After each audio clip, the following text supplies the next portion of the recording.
Hey everyone, welcome back to the channel. In today's video, I'm going to show you how to create a glowing effect for thumbnails in Photopea. It's really simple and easy. So after placing your background and your person, what you can do is you can go for this brush, make it size bigger like this and make sure hardness is 0.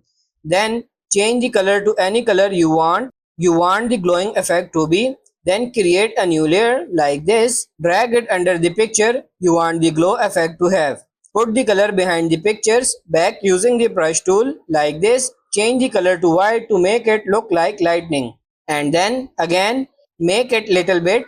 Now to add highlights, what you can do is insert a color fill, change the color, make sure the color fill is on the top of the glowing picture. Click on the picture layer and hold Alt and click on the color fill layer like this. Now go to this drop down and change the blending option to linear dodge. Then click on the white box and click Ctrl Command plus I to invert it and you can see this kind of results. Now get the brush and highlight it as you like. And that's pretty much it.